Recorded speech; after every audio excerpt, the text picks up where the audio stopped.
Իսկապես սա այն ամենավառ օրինակներից է, ինչպես կարող է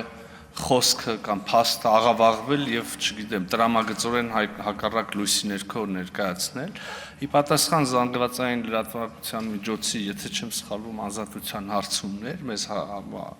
արտաքին գործերի նախարարությանը հարցրել որքանով է այդ Իլհամ Ալիևի ասածը ճիշտ, մենք ասել ենք, որ իսկապես մենք զբաղվել ենք, ինչպես եւ քանիցս հայտարարել ենք հրապարակավ այդ շրջանում, որ մենք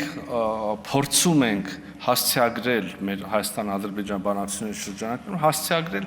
Լեռնային Ղարաբաղի հայության իրավունքների եւ անվտանգության հարցերը, այդ թվում եւ ուղիղ խոսակցության նրանց միջև խոսակցության, միջազգային երաշխիքների, միջազգային մեխանիզմների ստեղծման ճանապարհով, այդ թվում եւ ջանքեր գործադրեցին, չգիտեմ, ասենք Սոֆիայում հանդիպման կազմակերպման ուղղությամբ մենք վստահ ենք, որ այդ մեխանիզմի ստեղծման պարագայում, այդ երկխոսության հաստատման պարագայում հնարավոր է լինել, որ որոշակի հարցեր լուծել։ Սա է ըստերության եղել մեր պատասխանը եւ փաստա, որ բռնի տեղահանությունից հետո եւ հատկապես եւ նաեւ իրենց ինքնալուծարման վերաբերյալ այդ հանրահայտ փաստաթղթից հրճակումից հետո դա այդ օրակարգը այլևս չի կարող շարունակվել այն պարզ պատճառով, որ այդտեղ մարդ չի ապրում, հայություն չկա, որ իրավունքների մասին խոսենք։ Սա է եղել արտաքին գործերի նախարարության արձագանքը եւ զարմանալիորեն ստացվեց ինչ, իրենց հատուկ, իրենց տիրապետության տակ եղած աֆիլացված մեդիա ռեսուրսների միջոցով սկսեցին ասել, որ մենք ենք հանել հարցը օրակարգից։ Ես կրկնում եմ,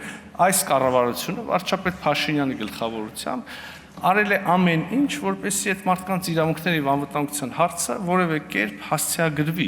եւ հիմա մեղադրել մեզ այդ հարցը օրակարգից հանելու այն պայմաններում, երբ մենք այս մասին խոսում էինք, մեզ մեղադրում, երբ որ ասում էինք, որ նշաձողը իջեցնել է պետք եւ այդ դեպքում մենք կարող ենք խոսակցություն ունենալ, մեզ էլի մեղադրում էին դավաճանության մեջ, մեզ էլի մեղադրում էին, չգիտեմ, հողեր ծախելու մեջ եւ այլն։ Շատ լավ կլիներ, որ հիմա ստեղ լինեին ձեր ընդդիմադիր գործընկերները եւ այս խոսակցությունը իրանց հետ գնար, բայց ոնց հասկանում եմ կռվել եք երևի էլի նեղացել գնացել են։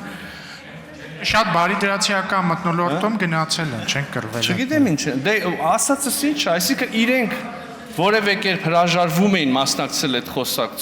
խոսակցությանը, այդ թվում եւ այստեղ նստած մարդկանց դրդմամբ։ Հանրահայտ չի, որ Լեռնային Ղարաբաղը մերժեց օրինակ մասնակցել Սոֆիայի հանդիպմանը։ Հիմա մեզնից ի՞նչ են ուզում։ Այսինքն ձեռ են առնում, ես չեմ հասկանում։ Այս հարցերի պատասխանը լրջորեն պիտի տրվի վերջը, թե չէ։ Ինչքան կարելի անընդհատ իրանց եղած նույն թերթերի միջոցով ասել Ղարաբաղը հանձնեցին։ Հիմա գիտեք ինչ են ասում, ասեն Ղարաբաղը բանը Հայաստանի կառավարությունը լուծարեց։ Լավ, այդքան կարճ է մարդկանց հիշողությունը, ում են հիմարի տեղ դնում։